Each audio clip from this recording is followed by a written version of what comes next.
Tak začnu mluvit o stejném tématu, o kterém jsem trochu mluvil včera večer. Because it's very interesting. In the modern world, there are many forms of what is called meditation. Je zajímavé, že v moderním světě je spousta forem, kterým se říká meditace. And it's becoming much more popular. A začíná to být víc a víc oblíbené. So I'd like to explain again the basis of what we practice. Tak zkusím znovu vysvětlit základ toho, co cvičíme. Which is called zazen. Praxe, které říkáme zazen. Although we all practice it, it's interesting to talk about and understand what we're doing. I když to všichni cvičíme, je zajímavé zkusit pochopit, co děláme. It sounds strange that we should try to understand what we're doing. Zní to divně, že bychom měli snažit pochopit, co děláme. But I think fundamentally human beings spend their whole lives trying to understand what they're doing. Ale myslím, že v základě lidské bytosti tráví celý život tím, že se snaží pochopit, co dělají. What we are actually doing and what we think we're doing are often different. To, co my si myslíme, že děláme a co ve skutečnosti děláme, je často odlišné. And this causes us many difficulties. A to nám způsobuje spoustu obtíží. So the practice which I teach is called in Japanese shikan taza. Praxe, kterou učím, se jmenuje japonsky shikan taza. Shikan means only. Shikan znamená pouze. Ta means just. Ta znamená právě. Za means sit. Za znamená sedět. Only just sit. Jenom právě sedět.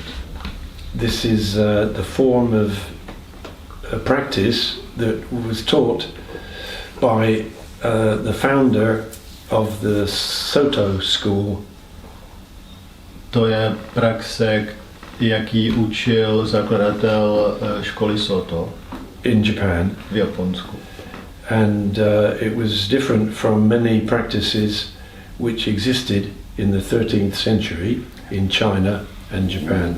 A tahle praxe se lišila od spousty různých jiných praxí, které tehdy se prováděly v Japonsku a v Číně ve 13. století. It also appears to be pointless. Taky se zdá, že tahle praxe nemá žádný smysl. And some teachers through the years, 800 years since the Soto school was established in Japan, a někteří učitelé za těch 800 let od té doby, co byla založena tahle škola Soto v Japonsku, some teachers have said you cannot get anything from practicing zazen. Někteří učitelé říkali, nemůžete získat nic tím, že cvičíte zazen. And this to modern ears sounds very strange. A to našim moderním uším zní velmi podivně. If you can't get anything, why shall we do it? Když nic z toho nemáme, proč to máme dělat? Well, Dogen, the 13th century monk who founded the Soto school, Dogen, ten mnich ze 13. století, který založil školu Soto, wrote instructions about how to sit. Napsal instrukce, jak sedět. Za.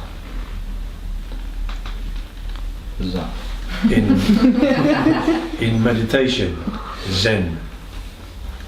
Jak sedět v meditaci, Zen. Shikan taza. Shikan taza. He explained that the posture is important. Vysvětloval, že pozice je důležitá. But the posture is not fixed. Ale ta pozice není fixní. Of course, he couldn't use modern medical, physiological or psychological terms. Samozřejmě on tehdy nemohl používat moderní fyziologické, lékařské nebo jaké psychologické termíny. To describe what happens in our body and what happens in our consciousness. Aby popsal, co se děje v našem těle a v našem vědomí. He wrote, sit with your body in balance. Napsal, seďte ve svém těle v rovnováze. With your head balanced on your shoulders. S hlavou, která je vyvážená nad rameny. And your upper body balanced neither left nor right, neither front nor back. A vaše horní část těla, váš trup se nenaklání ani doleva, ani doprava, ani dozadu, ani dopředu. And he said we focus our attention on the wall. A říkal, že se soustředíme na zeď před náma. And we breathe naturally. Dýcháme přirozeně. And we let go of all the images and thoughts which come into our mind. A necháme odejít, pustíme všechny představy a myšlenky, které nám přicházejí do mysli. And he called this the peaceful gate to the Dharma. A on to nazval klidnou bránou dharmy. And we can think the word Dharma in Sanskrit has many different meanings, but we can take it to mean the teachings. Dharma v sanskrtu má spoustu různých významů, ale můžeme teď o tom říct, že to znamená učení. So Zazen is the gate to the teachings. Takže zazen je brána do učení. Or Zazen is what the teachings are about. Nebo zazen je to, o čem jsou ta učení. When we try to follow his instructions, když se snažíme následovat instrukce, the first thing we notice is that we're always thinking. První, čeho si všimneme, že pořád přemýšlíme. And if we look at the way that we think, když se podíváme na způsob, jak přemýšlíme, we notice that some days we think more than other days. Všimneme si, že některé dny myslíme víc než jiné dny. Some days the radio of our mind is fairly quiet. Některé dny je rádio naší mysli docela stichá. Not so much noise. Není tam tolik hluku. And sometimes it's very, very busy. A někdy je velmi rušný, velmi hlučný to rádio. Very noisy. Velmi hlučný. And this is our experience if we sit in Zazen. A to je naše zkušenost, když cvičíme zazen. Some days it's very noisy. Někdy je to velmi hlučné. Some days it's very quiet. Někdy je to velmi tiché. Some moments are very noisy. Některé okamžiky jsou velmi hlučné. Some moments are very quiet. Některé okamžiky velmi tiché. So if we read Dogen's writings about the peaceful gate to the teachings, a když čteme spisy mistra Dogena o klidné bráně učení, and then we look at our own sitting, a pak se podíváme na vlastní sezení, it doesn't seem so peaceful. Tak se nám to nepřipadá, že by to bylo tak klidné. There are many reasons for this. A proto je mnoho důvodů. We can look at the situation from two sides. Můžeme se na to podívat z dvou hledisek. The physical side, fyzické hledisko, and the mental or psychological side. Mentální nebo psychické hledisko. From the physical side, in the modern world, we already know that our physical state affects our mind. Co se týká toho fyzického hlediska, tak víme, že v moderním světě už si uvědomujeme, že náš fyzický stav ovlivňuje náš mentální stav. Investigations by neuroscientists, psychologists and many other scientists are finding that the physical and mental aspects of human beings or living things are very closely related. Výzkumy moderních neurologů a fyziologů ukazují, že fyzický a ten mentální nebo duševní stav spolu velice úzce souvisí. So if our physical state is not so clear, not so balanced, not so centered, A když náš fyzický stav není tak jasný nebo vyvážený nebo vyvážený, then our mental state it will be quite noisy and quite busy. pak i náš mentální stav bude dost takový rušný nebo hlučný. And we were talking last night that if you want to think a lot, it's better to sit like this. A včera jsme mluvili o tom, že když chcete hodně přemýšlet, tak je lepší sedět zase takhle. We can exercise the mind very well. A tak můžete velice dobře cvičit mysl. So sitting in the posture, the physical posture of zazen, Fyzická pozice zazenu has the effect of lengthening our spine. má ten účinek, že prodlužuje naši páteř. This is something that came from yoga, To je něco, co přišlo z jógy. and we can also find in exercises like Alexander technique. Aha. Můžeme to taky najít ve cvičení, jako je Alexandrova technika. If we allow our spine to lengthen, Když dovolíme naší páteři, aby se prodloužila, it affects our autonomic nervous system. tak to ovlivní náš autonomický nervový systém. And when our autonomic nervous system is working properly, A když náš autonomní nervový systém správně funguje, we feel quite grounded. cítíme se takový jako v realitě, nebo že jsme nohama na zemi pevně. We don't feel too tense or aggressive. Necítíme se tak napjatí nebo agresivní. We don't feel too relaxed or sleepy. Nejsme zase na druhou stranu příliš uvolnění nebo ospalí. We feel somewhere in the middle. Cítíme něco uprostřed. So we can say that the actual posture of zazen itself Můžeme říct, že ta vlastní pozice zazenu sama o sobě helps our mental noise to settle down. pomáhá, aby náš mentální hluk se uklidnil. But as I'm sure you noticed this morning, if you spend your whole week on the computer, for example, like this, Ale můžete si všimnout, když celý týden sedíte takhle u počítače and then you come and sit in zazen, a pak přijdete, cvičíte zazen, your muscles are telling you, no, I don't want to sit like that. vaše svaly, vašim svalům se to moc nelíbí. So in that way, our history in the last day or a few days or last week or maybe last months has effect on our body. Takže to, co jsme zažili, je jako historie našeho života posledních dnů nebo týdnů, tak ovlivňuje, jak se teď cítíme fyzicky. So when we sit in zazen, although we might want to sit nice and straight, our body shows our history. Takže i když si sedneme do zazenu a chceme sedět hezky rovně, tak naše tělo nám ukazuje, co jsme dělali v poslední době. But I have had many retreats over the years.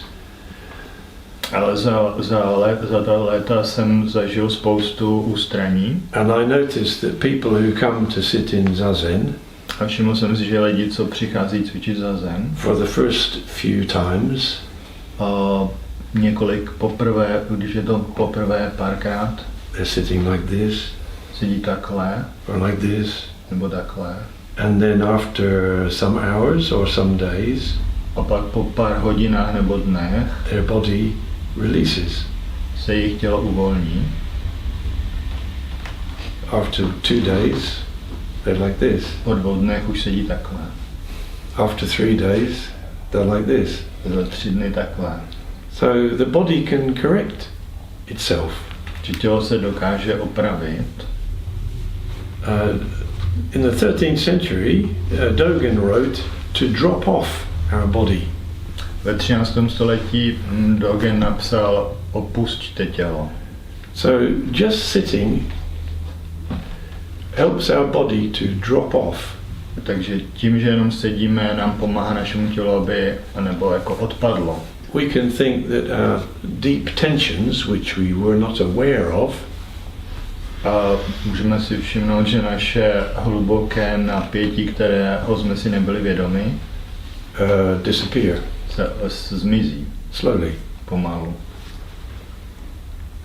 So that's a physical aspect, which is very important. To je fyzický aspekt, který je velmi důležitý. From the mental or psychological aspect, Z hlediska mentálního nebo psychologického, we sit on a cushion, just only sitting, sedíme na polštáři, na zafu a jenom sedíme.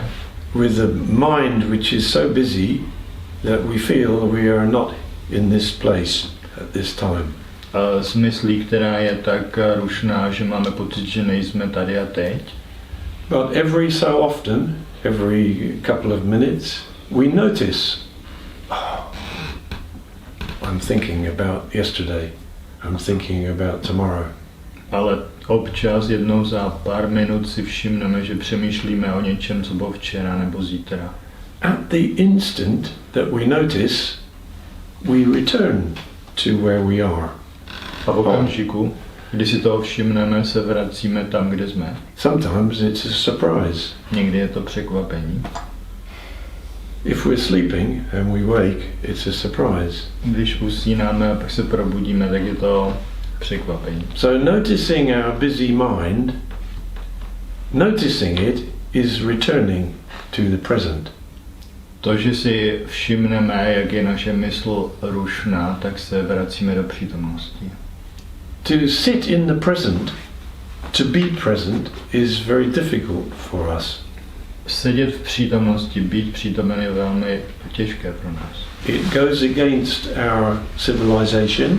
Jde to proti tomu, co je naše civilizace. It goes against what we're taught. Jde to proti tomu, co jsme byli učení. We are taught in modern societies that thinking is the most valuable, the most important thing. V moderní společnosti se učíme, že myšlení je nejdůležitější, nejhodnotnější věc. We are taught that we should have a story about ourselves. Učíme se, že bychom měli si vytvářet o sobě nějaký příběh. That story includes our name, A to zahrnuje naše jméno, our relationships, naše vztahy, our job, naši práci, our history, naše our minulost, memories, vzpomínky, our hopes, naše naděje, our dreams. naše sny. We put it all together Všechno to dáme dohromady. and we call it me. A tomu říkáme já.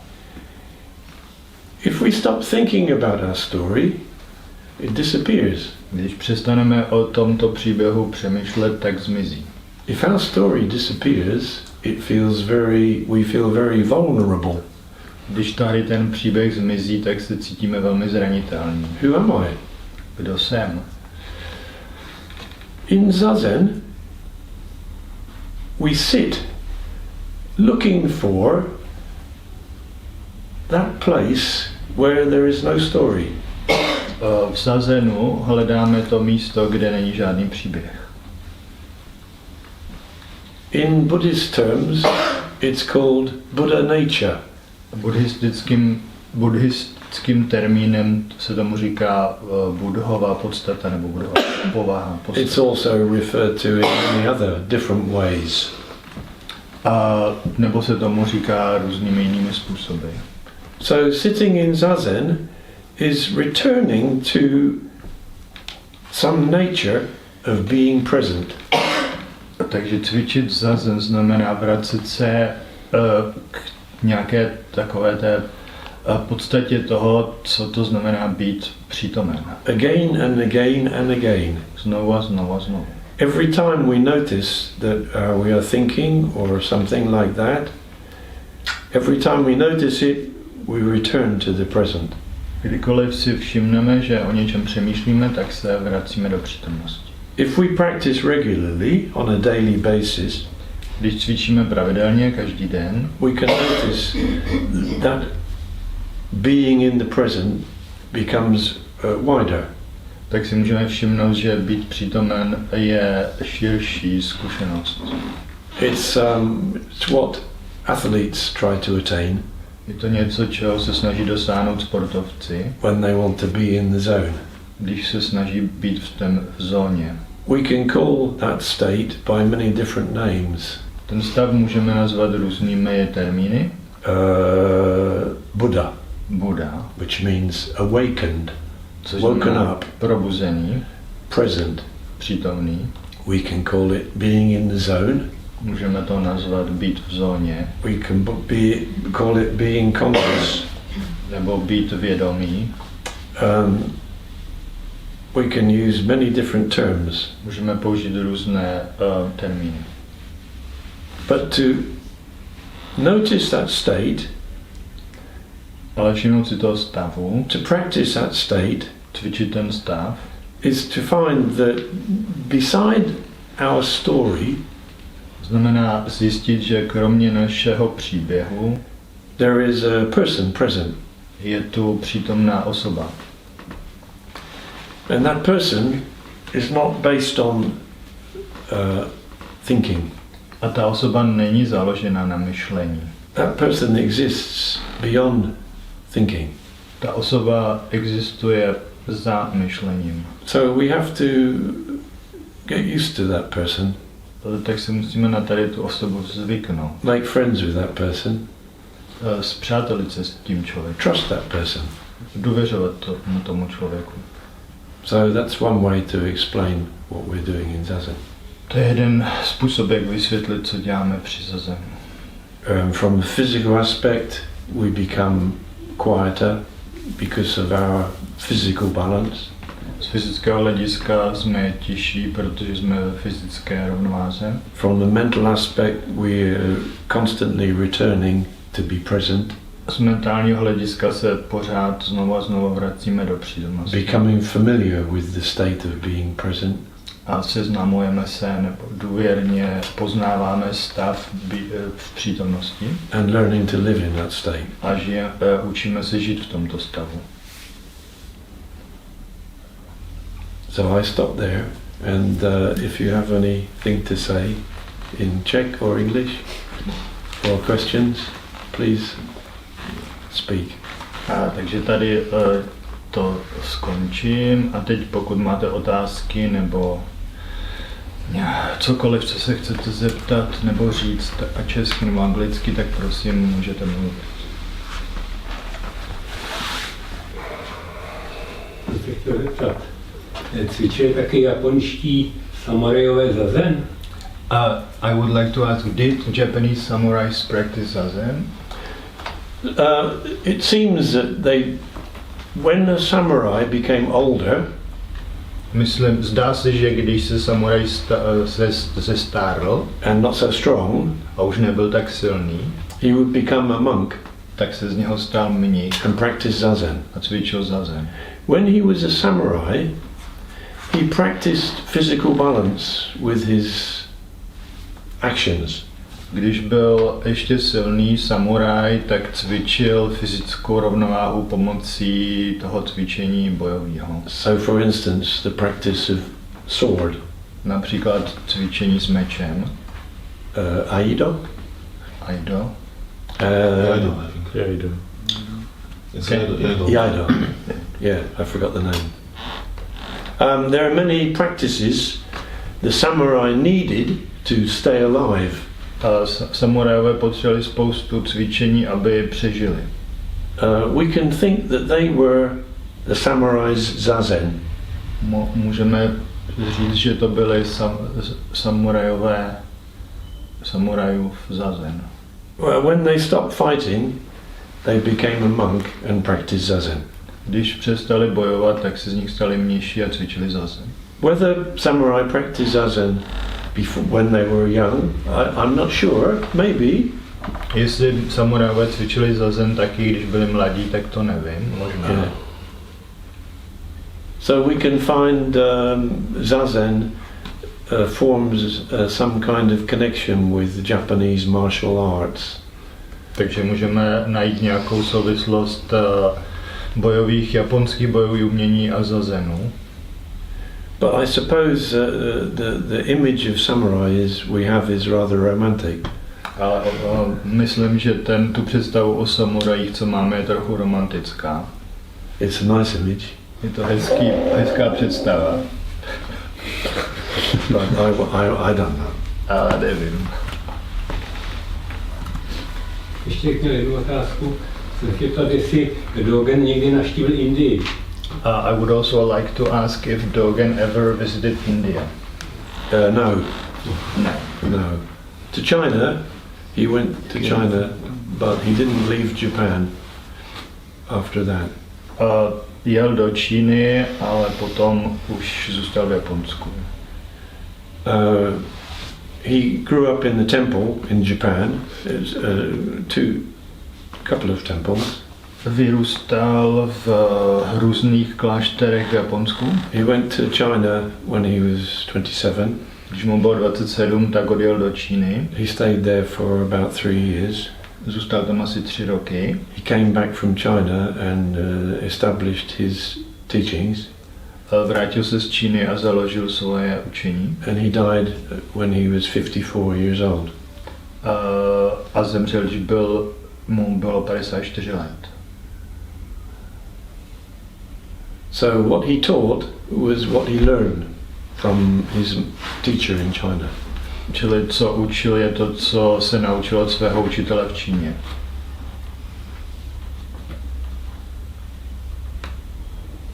There were writings in Chinese.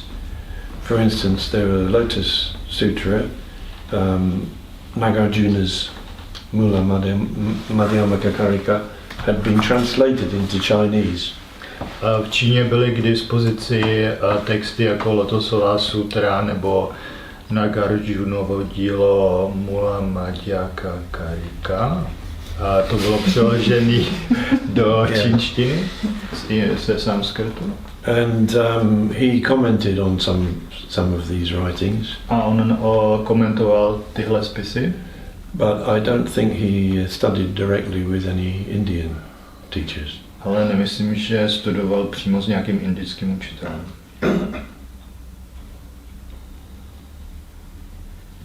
I think at the time Dogen left, the Buddhism in India was finished.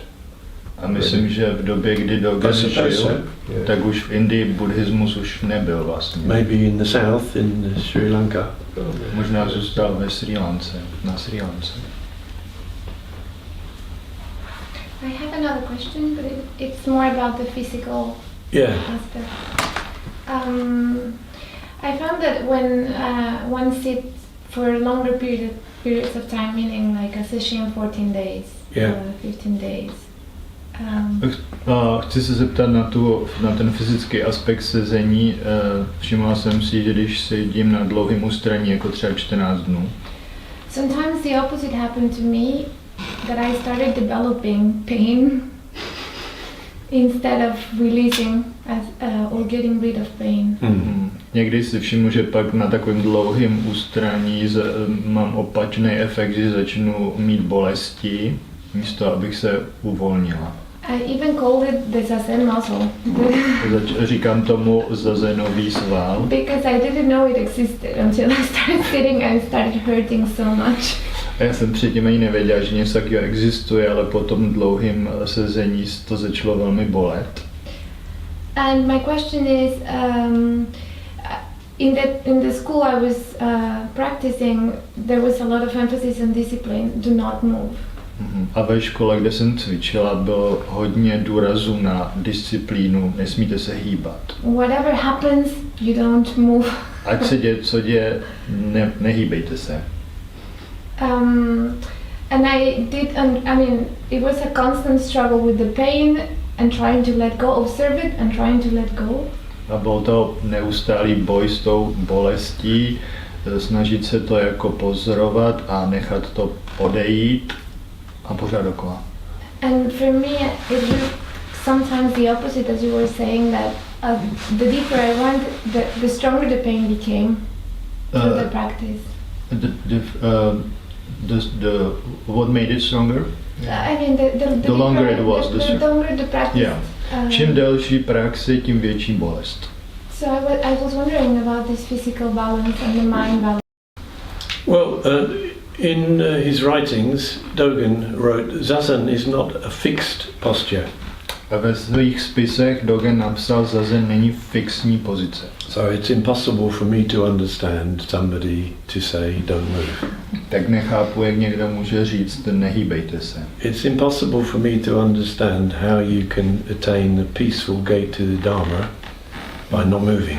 Nechápu, jak můžete dosáhnout klidné brány dármy nebo učení, když se nebudete vůbec hýbat.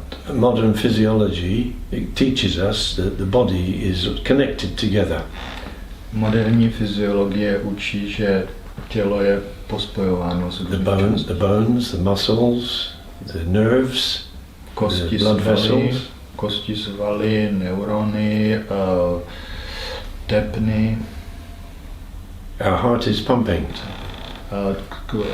Srdce bije. Our body is moving. Tělo se pořád hýbe. So I don't understand don't move. I know there are some people who teach don't move. I think for me, my personal opinion, those people like fierce pain. Yeah. Fear of pain. Fierce, strong.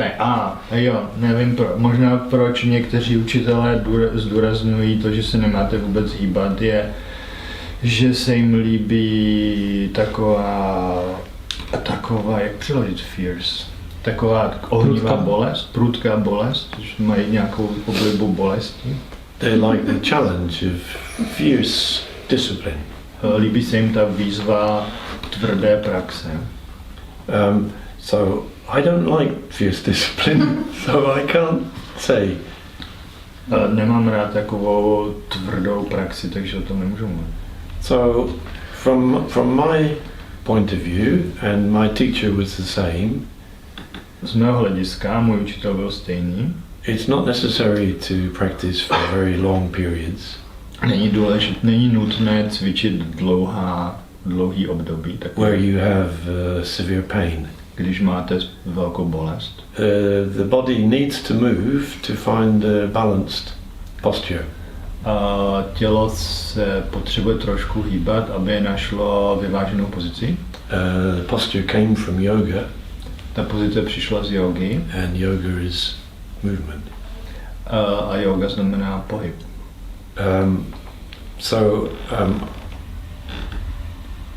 If you like to sit for long periods and be very painful and fierce, maybe you get something. I don't know. Jestli se ti líbí sedět dlouhý prostě periody zazenu a mít bolest, třeba něco z toho budeš mít. But I don't do it. Ale já to tak nedělám. And my teacher said, practice every day. Můj učitel říkal, cvičte každý den. Practice regularly. Cvičte pravidelně. Is more important than practicing for 2 weeks and then nothing because je to důležitější, než cvičit třeba 2 týdny a pak nic. And this is just sport. Je to jako sport. You know, if you want to train for something, anything, swimming, running. Když chcete něco trénovat, plavání, běhání. People know that to practice regularly is important. Tak lidi vědí, že cvičit pravidelně je důležité. Our body becomes used to it. Naše tělo si na to zvyká. I went to there's a large group in Europe of Zen practitioners that was started by a French monk called Deshimaru. Byl jsem cvičit s takovou velikou skupinou v Evropě, kterou založil Mr. Deshimaru. And Deshimaru died in 1960 something, 65 maybe. Myslím, že Deshimaru zemřel někdy v 60. letech. His disciples teach that you shouldn't move. Jeho žáci učí, že byste se neměli hýbat. And about 15 years ago, I went to a session with one of their groups. A asi před 15 lety jsem šel na session s touhle skupinou. And the teacher was saying, don't move, don't move. A ten učitel pořád říkal, And nehýbejte se. then he came round with Kiyosaki. A chodil kolem dokola s tou holízvanou And Kiyosakou. there were many people, maybe 30, 40 people sitting. Bylo tam asi 30 nebo 40 And lidí. you could feel the tension in the room. A mohli jste cítit to napětí v té místnosti. This is a peaceful gate to the Dharma. To má být klidná, mírumilovná brána do Dharmy. Please decide. Tak se rozhodněte. Could you show, because I know you, or I noticed, but could you show us the range of movement you tolerate? How much you, because it's I tolerate. what is not sitting stiff? It's up to you. I don't mind if you do this all the time, but other people will be disturbed. That's what I know. Yeah. Say some kind of what is the sensible way. For me,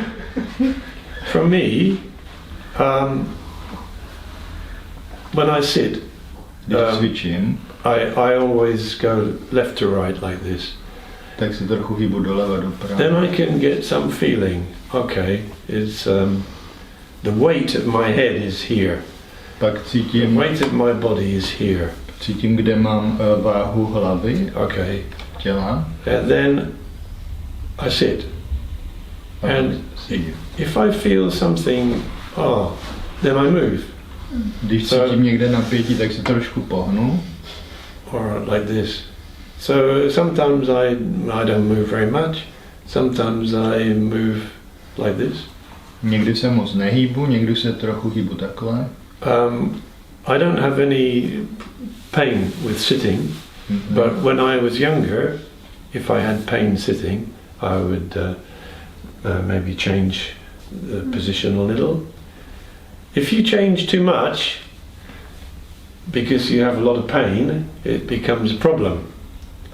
Když jsem byl mladý, tak, nebo teď já nemám žádnou bolest, a když jsem byl mladý tak a začalo mě něco bolet, tak jsem trošku změnil pozici, ale zase, když pořád měníte pozici, tak už to je problém. So, to some extent, zazen has pain. Do jisté míry zazen je trochu bolest. Life has pain. Život má bolest. But physical pain is different from psychological pain. Ale fyzická bolest je jiná od psychické bolesti. Takovou poznámku k tomu pejsaku. Mám takovou zkušenost, když jsem tady sedával s jednou skupinou Dharma. Vlastně při tom sezení jsem měl stuhlý svaly zádovi. Aha. A vždycky jsem požádal kamaráda, aby mě pořádně vzal tím kejsaku. A tím pádem se ty svaly uvolnily. I used to sit with a group here, and the group used Kyosaku. Yes. But when I was stiff, I asked to get the hit. Yeah, And it helped me to it's true. relax. Yeah. To je pravda. Vynikající teda. Yeah. It was excellent. It's true. To je pravda. Yeah. But if you have stiff shoulders, you can ask somebody to do this. It's excellent. Yeah. Když máte tuhle, You know, before zazen you can say, "Oh, my shoulders are stiff." Okay, I need this. Můžete někoho požádat. yeah, it's good. I didn't know my muscles were this stiff. Now I know. Yeah. Požádat o masáž. Because here is acupuncture point. Akupunkturní body jsou tam. But Dogen never mentioned Kyosaku in his life, in his writing. Dogen nikdy se nezmiňoval o Kyosaku. So I don't know. I don't use it. My teacher didn't use it. Takže já to nepoužívám, učitel to nepoužíval. But yeah, if you have stiff shoulders, yes. Když máte stuhlý ty ramena, tak to může pomoct. But I remember the session where there's all these people are. Pamatuju si ten session, kde tam všichni takhle seděli. Already they're tense because they don't move. Už byli vstuhnutí, protože jim někdo řekl nehýbejte So se. it was very powerful for me. Maybe some people are okay. A pro mě to bylo velmi takový silný, ale pro někoho možná to jim to někomu vyhovuje. I didn't like it. Mně se to nelíbilo. So while I was sitting and he was coming closer, in my mind I thought, I grab the stick Tak jak se ten člověk s tím Kiyosaku přibližoval, tak jsem si představoval, že mu to vytrhnu z ruky. I think they was afraid really because I have this experience. Yeah, I'm sure that a lot of people was very afraid that they will be hit. Yeah. Já myslím, že se hodně báli, protože spousta lidí se bálo, že někdo praští. But some people like It's severe practice. Někteří lidi mají rádi tvrdou praxi. It gives them some peace. Yeah. Dává jim to vlastně klid. But I don't. I think also that sometimes the pain is just on your mind. It's free, but it's true that sometimes it's really muscles but sometimes it's just mind. If you let it through, it disappears. It's true. Yeah. But sometimes it's really. Yeah. Někdy je ta bolest taková jako mentální, že si něco představujeme a že když se na to nesoustředíme, tak to zmizí. Yeah, so I'm not so strict. Another point, imagine how somebody is carrying the Kiyosaku here on this floor, making all these noises, this old floor. Creak. Tak si představte, kolik to dělá hluku, když někdo chodí a vrže po té podlaze, když chodí kolem s tím Kiyosaku. There was a nice argument, however, when I was explaining how to move. Yes. That was that because when you wear kimono, it sounds like, if you read it sounds. The kimono, you know, like the rope, like the black rope, everything makes a sound. If you do this, Když nosíte kimono nebo máte nějaký tyhle oblečení, tak to šustí, že? So somebody once said, because I was constantly opposing so much discipline, I didn't like it either. Mně se nelíbilo tolik kázně. And somebody once said, you never know who is in samadhi next to you. Samadhi. Nikdy nevíš, jestli někdo nesedí vedle tebe a není v samadhi. So this was more like you should be respectful of other people's practice. If you're sitting in samadhi, it doesn't matter. Yeah, you're right. Když sedíte v samadhi, tak je vám to jedno. It's true if you're in samadhi. But well, that was the argument. I'm just saying. I said, okay, it's fair an enough. important point. A tohle je důležitý bod. Discipline is important. You have to we have to discipline ourselves. If we give the responsibility to somebody else, it's not good in the end. In the end, we have to discipline ourselves. Kázeň je důležitá, ale důležité je, aby jsme ukazňovali sebe a nedávali někomu zodpovědnost za jeho kázeň. The meaning of master is to master yourself. Význam slova master, mistr je stát se mistrem sebe sama. Ne být mistrem ostatních. So many people give responsibility to their master or teacher. Spousta lidí dává zodpovědnost učiteli nebo mistrovi. And the teacher floats higher and higher on that. Ten učitel se vznáší výš a výš. But we should have our own discipline. Měli bychom mít vlastní kázeň. Not give it to someone else.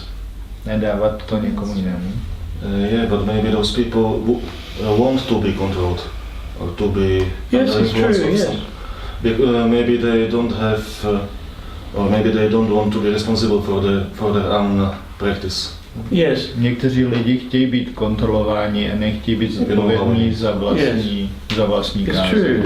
Because it's better for them to give the responsibility to someone else than to say that. Yes, I want to give responsibility for my life to someone else. Tell me what I should do. How to solve my problems. Tell me how to sit. Tell me how long to sit. Tell me what to eat. Tell me everything, please. Jo, mně by se taky líbilo dát zodpovědnost za svůj život někomu jinému, aby mi pořád říkal, jak mám řešit své problémy, co mám jíst, jak mám sedět, pořád někdo, aby mi to... So when he was dying, the Buddha said, když Buddha umíral, tak řekl, be a light unto yourselves. Buďte světlem sami sobě. So to me, that means be your own light. Illuminate yourself. Pro mě to znamená, buďte svým světlem, svým vlastním světlem. Osvíťte nás sami, osvětlete sebe a staňte se mistry sebe sama. Because I saw this kind of behavior, for example, in Christianity. There was some priest, Christianity. Yes, Christianity. There was some priest or bishop or something, and he told the people, do this, do this, do this, and everything will be fine. But those people... Viděl jsem to v křesťanství, že nějaký kněz nebo biskup říká lidem, dělejte tohle, tohle, tohle a pak bude všechno v pořádku. But those people were not responsible for their own actions. Ale ty lidi nebyli zodpovědní za vlastní akce. Or maybe they didn't want to be responsible. Nebo nechtěli být zodpovědní. Well, I don't think there is a religion on the earth when you can't find this like that model. It's no. So fortunately, Buddhism is not a religion in that sense. Naštěstí v tomhle smyslu buddhismus není náboženství. It's a way of life. Je to způsob života. Yeah, but some wouldn't agree. Some of followers. No, yes, sorry. I agree with you, yeah, but I mean that this hard discipline is like culturally conditioned. Yeah, because look at you lived in Japan. Yes. And they are the discipline, like approach to school and hierarchy and jobs, I mean career, is completely different from us. It's different, but it's changing because it doesn't work anymore. V Japonsku, nebo že ta velmi přísná kázeň je podmíněná taky kulturně, že můžeme si všimnout, že v Japonsku tak k ukázněně přistupují ke všemu, ke studiu, ke zaměstnání. A Mike říká, ano, ale už to v Japonsku začíná měnit, protože už to přestává fungovat. Yeah, I mean that for example, this group of from Deshimaru and his followers. And for example, Mr. Kaisen, he's I don't know him personally, but he's also something about swords and martial arts, and well, he likes it, and his followers or students choose him and his teachers because they like it, and I read the story. About a master in Japan who told somebody from America or Europe that if you don't make zazen in full lotus, you are unable to be enlightened. It's nonsense. Yeah, like because I'm not able to sit in full zazen. Maybe 30 seconds. Yeah, and já to přeložím, že teda jsi se setkal že v Evropě existují různé skupiny, které pochází tady z té japonské tradice, které jsou populární pro lidi, kterým se líbí ten tvrdý výcvik a bojová umění, a že třeba Mr. Kaisen má taky takovýhle žáky a že se jim líbí ta tvrdá disciplína. A že nějaký učitel dokonce tvrdí, že když necvičíte v plném lotosovém květu, tak nemůžete dosáhnout osvícení. Well, who is going to be enlightened?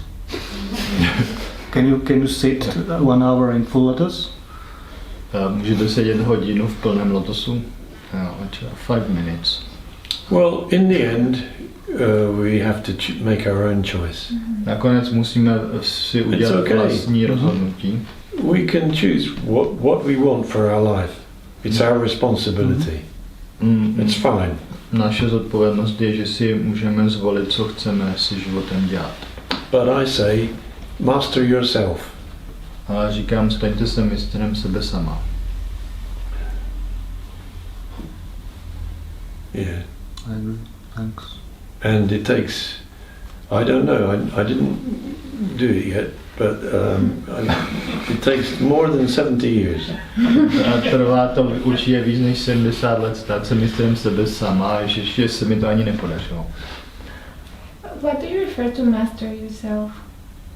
What do you refer to when you say master yourself? Co tím myslíš, když řekneš mistr sebe? Learn about yourself, learn how to control yourself, learn how to be free, which is opposite. Uč se, kdo jsi, uč se ovládat, uč se být svobodný, což je vlastně opak. Learn everything, like how to speak properly, how to be kind, naučit se správně mluvit, how to be angry, jak být how to be aggressive, jak být laskavý, soucitný, agresivní, how to notice yourself, jak si všimnout, co how to eat, jak how jíst, to sleep, jak spát, how to live, jak žít. Yeah. We teach on the life. Yeah. Yeah, so it's lifelong. Je to celoživotní úkol. Yeah. I have a question. Yes. You spoke one is then about watching the thoughts. Yes. Watching thoughts, a little bit, carry on, yeah. Yeah. I don't know about how others, but for me, often it's about emotions. Okay. And when emotions come, you recommend just leave it as it is and carry on with watching thoughts? Or? You can't do anything. When emotion comes, you're in the motion. Se ptal na to, že máme teda jakoby pozorovat ty myšlenky, ale co když přijdou emoce, pro mě je to hodně emocionální. Takže Mike říká, s tím nemůžeš nic dělat, protože když přijde emoce, tak přijde emoce. We talk about watching our thoughts or watching our emotions. My mluvíme o tom, že sledujeme emoce nebo myšlenky. This is the way we speak. Takhle mluvíme. But actually there's nobody to watch. Ale vlastně tam není koho pozorovat. So when we have emotion, emotion is us. There's just emotion. Me, emotion. Když se objeví cit, emoce, tak to jsme vlastně my. Je tam jenom emoce. As emotion comes up in us, a když ta emoce se v nás jakoby povstane, at some point we notice. Tak v určitém okamžiku si všimneme. Oh, I was angry. Oh, I was sexy. I don't know anything. No, to se si všiml, že jsem byl naštvaný nebo sexy.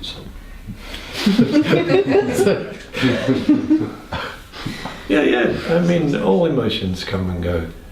So we notice. That noticing is the point. A to, že si všimneme, je důležitý.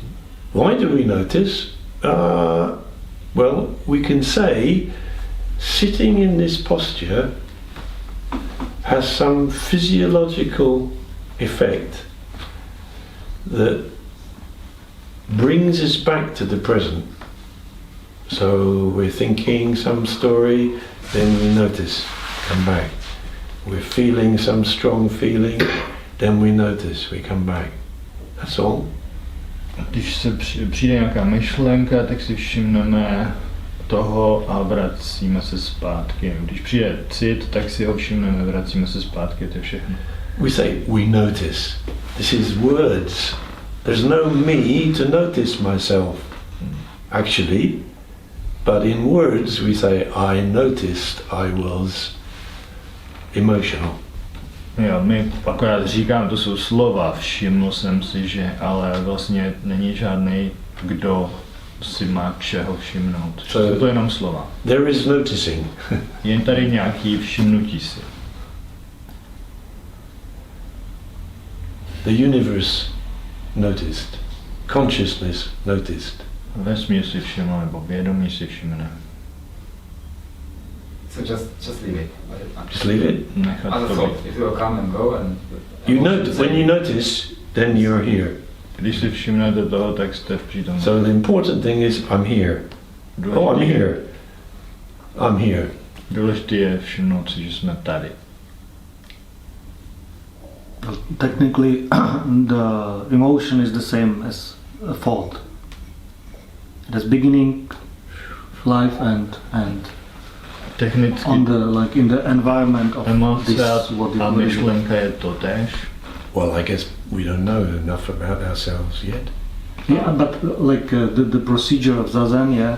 If there is a thinking, will I catch my train back home, or something? Yeah, it's the same. Like object in. It's something. How to call it? Yeah, on the. It's something that takes us away from simple state. Shikanta.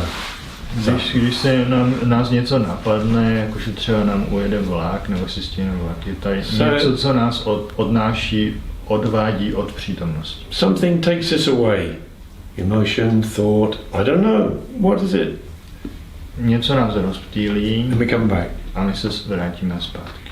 Coming back is important. Vracet se je důležité. And maybe for 1 second or 2 seconds, we're here. A možná v sekundu nebo 2 jsme tady. So to be here is a very important, precious moment to be present. Být tady teď je velmi důležitý, cenný moment. But we can say modern life wants us to be somewhere else. Ale v moderním světě, moderní život chce, aby jsme byli někde jinde. Just sitting here, what's the point? A sedět tady a teď, to nedává smysl.